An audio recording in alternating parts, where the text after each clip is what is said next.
आ, जिक्र किया स्वाति मालीवाल ने कि जब से वीडियो बनाया है रेप थ्रेट्स मिल रहे हैं मुझे। मुझे ध्रुव राठी के बारे में बात करने के लिए आपसे थोड़ा सा समय चाहिए। मैं विस्तार में बताना चाहती हूँ। देखिए, ऐसा है रोहित जी कि हमने विभिन्न प्रकार के कॉकरोच अपनी अपने जीवन में देखा होगा। छोटा, बड़ा, मोटा, लाल, उड़ने वाला, सुसरने वाला, घुसकने वाला। हम्म। ये जर्मनिश कॉकरोच है। और हम्म। जर्मनिश भाषा में अपनी बीवी का crop top, tight crop top पहन करके एक वीडियो बनाता है। हम्म। कभी कभी गाहे बगाए इंडिया गेट पर फोटो खिंचवाता है, कभी कभी गाये बगाए गाय को गाजर खिलाता है, और भारत आता है तो अपने प्राइवेट जेट को भी दिखाता है। कुछ कॉकरोचेस होते हैं जिस पर पेस्टिंग करवाने की जरूरत पड़ती है। उसी तरीके से ध्रुव राठी एक जर्मनिश कॉकरोच है। अब इसमें भी कंट्रोल पेस्ट करवाने की बहुत ज्यादा जरूरत आने रही है। मुझे याद है कि ध्रुव राठी ने एक टिप्पणी की थी the honourable supreme court of India के जजेस पर। उसने हम्म। कहा था बैठ करके कि बड़े दबाव में जो सुप्रीम कोर्ट के जजेस होते हैं वो बड़े दबाव में काम करते हैं और जजमेंट पास करते हैं। मेरा कहना है, और मैंने एक कैविएट भी फाइल किया है, मेरा कहना है कि chief justice of India, the honourable supreme court of India के चीफ जस्टिस ऑफ इंडिया को सुओमोटो मैटर पर ध्रुव राठी को एक्स्ट्राडिट करके जर्मन से कॉलर पकड़ करके बुलवाना चाहिए और सीजीआई को वीडियो कॉन्फ्रेंस के तहत पूरे हम्म। देश के सामने उससे पूछना चाहिए क्या वाकई में the honourable supreme court of India के जजेस प्रेशर में काम करते हैं। दूसरी बात, एक वीडियो बनाया था ये जर्मनिश कॉकरोच ने जिसमें मोदी जी को डिक्टेटर बताया था। मैं पूछना चाहती हूँ ध्रुव राठी डायरेक्ट तुमसे कि इमरजेंसी को डिक्टेटरशिप नहीं कहा जाता है क्या? साधु स्लॉटर को डिक्टेटरशिप नहीं कहा जाता है क्या? सारे पत्रकारों को जेल करवाना और सारे मीडिया हाउस को बंद करवा देना, इसको डिक्टेटरशिप नहीं कहा जाता है क्या? पार्लियामेंट में अकेले संविधान में इम्प्लीमेंट और अमेंडमेंट और अपनी लंतरानी झाड़ देना, ये इसको डिक्टेटरशिप नहीं कहा जाता है। मैं फिर से बोलना चाहती हूँ कि हालिया में मोदी जी ने कई यूट्यूबर्स को बुला करके क्रिएटिव अवार्ड दिया। उस पर भी ध्रुव राठी ने कहा कि चरण स्पर्श करने वाले यूट्यूबर्स को क्रिएटिव अवार्ड दिया गया है।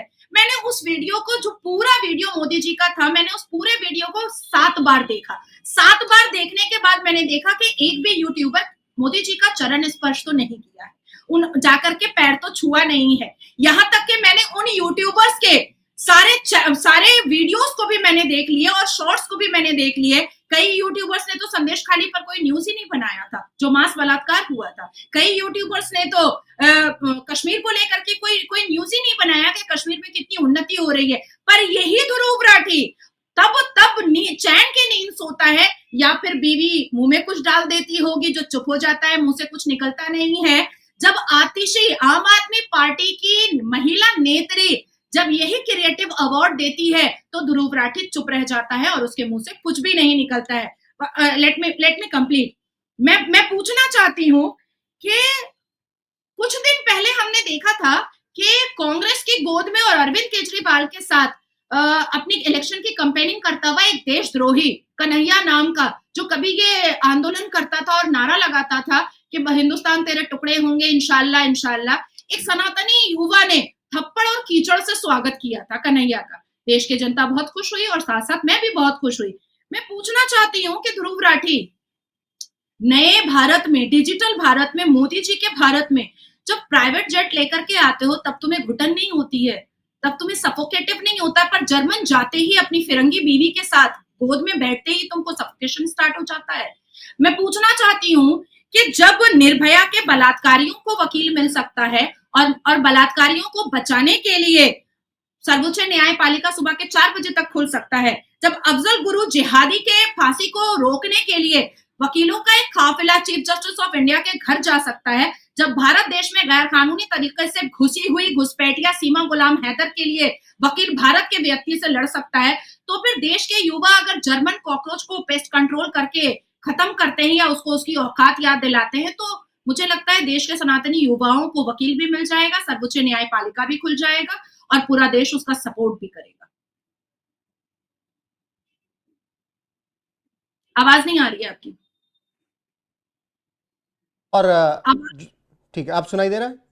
जी, एक सवाल और मैं यहाँ पर कर लेना चाहता हूँ, अब ये आखिरी सवाल होगा, इससे पहले मैंने बोल दिया था। अरविंद केजरीवाल कह रहे हैं कि आपको केवल स्वाति मालीवाल एक महिला दिख रही है, आतिशी भी तो महिला है, उनकी फिक्र आप लोगों को नहीं होती? नहीं, आतिशी को कोई पीट दे उसके बाद उसकी भी फिक्र हम लोग करने लगेंगे। हम्म कोई गार्ड से पिटवा दे पहले, अरविंद जी हम्म पहले पिटवा तो दे। अब ये भी तो पुष्टिकरण करना है कि अरविंद जी पिटवाते हैं महिलाओं को आम आदमी पार्टी की, कि उनकी बीवी पिटवाती है, ये भी तो पुष्टिकरण करना पड़ेगा। आपसे नमस्कार भारत। मतलब नाजिया इलाही खान से सवाल है कि केजरीवाल की आप मतलब आम आदमी पार्टी क्या है, ये आप क्या है? नहीं, अन्ना हजारे के कंधे में और गोद पर बैठ करके अरविंद केजरीवाल ने जो शैतानी बुद्धि चलाई और कई लोगों को उन्होंने बेवकूफ बना करके, कभी कुमार विश्वास जी को, कभी शाजिया इल्मी जी को, कई लोगों को बेवकूफ बना करके तख्त नशी अरविंद केजरीवाल हुए।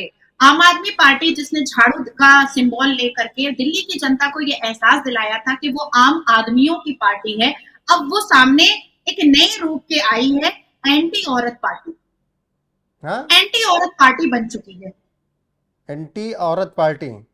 हाँ जी, लेकिन एंटी औरत पार्टी बन केजरीवाल चुकी साहब का एक वीडियो बहुत वायरल हो रहा है नाजी जी, कि अगर दिल्ली की महिलाओं को कोई भी दिक्कत होती है तो एक नंबर में टोल फ्री जारी कर रहा हूं, आप तुरंत फोन कीजिएगा, स्वाति मालीवाल आपके पास पहुंच जाएंगे।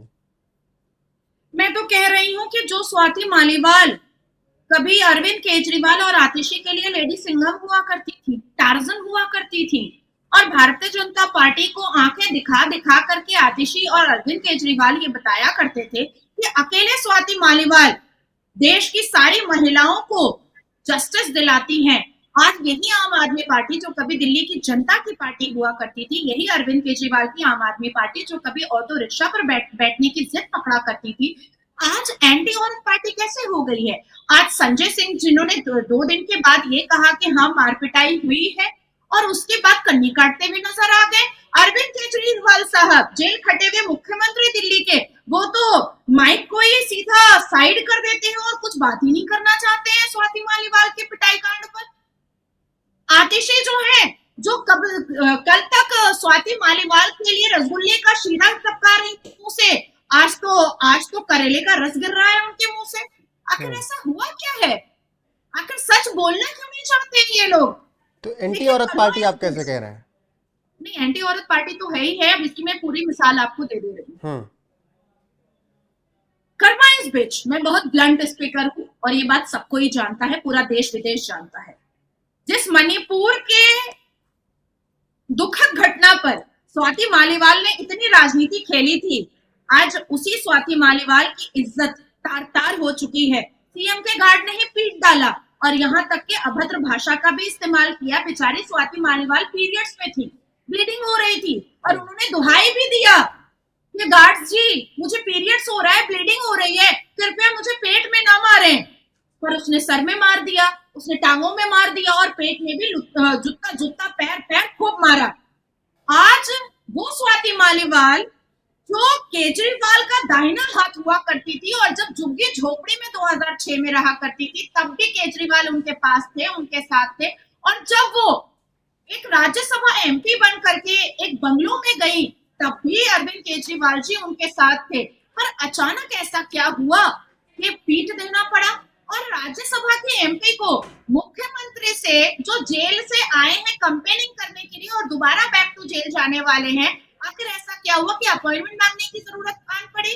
स्वाति मालीवाल का खुद कहना है कि जब वो जुग्गी में 2006 में रहा करती थी तब भी उन्होंने अरविंद केजरीवाल से कोई अपॉइंटमेंट नहीं मांगा था, और जब वो राज्यसभा की मेंबर हुई, एक मेंबर ऑफ पार्लियामेंट हुई, तब भी उनको किसी भी तरीके का कोई अपॉइंटमेंट मांगने की जरूरत नहीं पड़ी। मेरा दूसरा सवाल आता है कि आम आदमी पार्टी कैसे एंटी औरत पार्टी हो गई?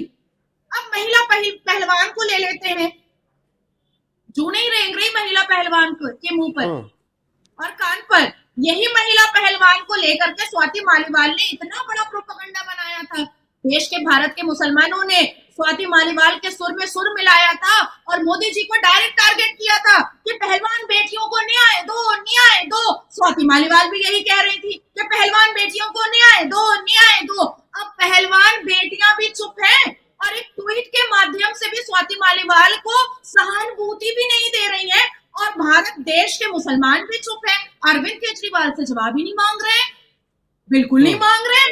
तो ये आम आदमी पार्टी इस तरह से एंटी औरत पार्टी हो गई। शाजिया इल्मी के कुछ कुछ इंटरव्यूज आप देखिएगा, आज भी उनके हाथ थरथरा रहे हैं, आज भी चेहरे पर पसीना आ जा रहा है, आज भी आंखें भीग जा रही हैं जब वो ये कह रही है कि जब वो आम आदमी पार्टी की कैंडिडेट हुई थी टिकट लेकर के और जिस तरह से अभद्र तरीके से शाजिया इल्मी जी के साथ सलूक किया गया था, वो जब उसको दोहराती है तो वो आज भी पसीने में भीग जाती हैं। इसलिए मैंने कहा एंटी औरत पार्टी।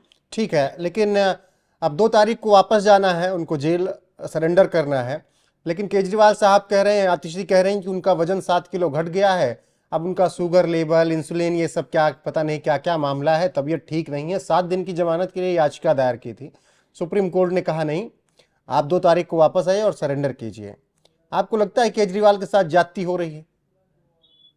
देखिए, इसमें 3 बातें आती हैं। एक, सबसे पहली बात, जिस आदमी को पेट में इंसुलिन लेना पड़ेगा और उसका 7 केजी वजन घट जाएगा, वो इतने धड़ल्ले से और दबंगई करके अपने लग्जरियस गाड़ी के ऊपर चढ़ करके वो पूरे देश में कंपेनिंग तो नहीं कर सकता है, कभी भी नहीं कर सकता है। हल्का सा 102 बुखार आता है, 103 फीवर आता है, मुझे या आपको या इस देश के व्यक्ति को तो बिस्तर से उठा नहीं जाता है। और जिस आदमी का वजन 7 केजी अचानक से घट जाएगा कुछ दिनों में, वो और इंसुलिन ले रहा होगा, वो आदमी इतना ज्यादा रोड शो या इतनी ज्यादा कंपेनिंग या इतनी ज्यादा भाषणबाजी या इतनी ज्यादा इंटरव्यूज कभी भी नहीं कर सकता है। अब आती है दूसरी बात कि अरविंद के ये 7 दिन का समय जो मांगा गया है सर्वोच्च न्यायपालिका से, हालांकि कोर्ट ने अभी तक इस पिटीशन को सुना नहीं है, खारिज कर दिया। हाँ जी, सिरे से खारिज कर दिया, लिया ही नहीं है। तो अब ये कैंसर का एग्जामिनेशन करवाना चाहते थे और किडनी का एग्जामिनेशन करवाना चाहते थे। तो मैं दिल्ली की जनता से पूछना चाहती हूँ कि क्या कैंसर मरीज को अपना मुख्यमंत्री मानेंगे और किडनी फेलियर मरीज को अपना मुख्यमंत्री मानेंगे? तीसरी बात आती है कि कहीं आतिशी जी ये खेल तो नहीं खेल रही हैं अपने आप को सीएम के चेयर पर बैठाने के लिए? और चौथी बात और फाइनल बात ये आती है कि अरविंद केजरीवाल जी के दिमाग में एक वहम घुस गया है और 7 दिन का समय वो इसलिए मांग रहे हैं क्योंकि उनके दिमाग में कहीं ना कहीं एक वहम बैठ गया है कि कहीं अनजाने से इंडिया अलायंस आ जाता है देश का सरकार बन करके, तो फिर ना बेल ना जेल, सीधा शीश महल में खेलम खेल अय्याशी यही होगा। लेकिन ये उनका वहम ही है और भरम ही है। देखिए, रद्दी खातों में बड़े बड़े स्कैम और घोटाले के फाइल को छुपाना और रद्दी खातों में फेंकना, ये कांग्रेस का हमेशा से चलन रहा है, हमेशा से रहा है। तो इसी बहती गंगा में वो भी हाथ डुबोना चाहते थे अपना। तो लग रहा है कि 4 तारीख को कोई भी चांस है इंडिया अलायंस का आने का? देखिए रोहित जी, मैं आपको बहुत ब्लंट तरीके से बोलना चाहती हूँ, देश को, विदेश को और 57 मुस्लिम मुल्कों को ये बात बहुत अच्छे से पता थी कि बनेगा तो मोदी ही प्रधानमंत्री। ये तो औकात याद दिलाए हैं हम लोग, इलेक्शन करवा करके औकात याद दिलवाए हैं इंडिया अलायंस का, और औकात सामने आ गई। ये पाकिस्तान प्रेम सामने आ गया, ये इस्लामिक प्रेम सामने आ गया, ये शरिया कानून का प्रेम सामने आ गया। तभी ना सलमान खुर्शीद के मंच पर होते हुए भी कह दिया गया वोट जिहाद किया जाएगा और हुक्का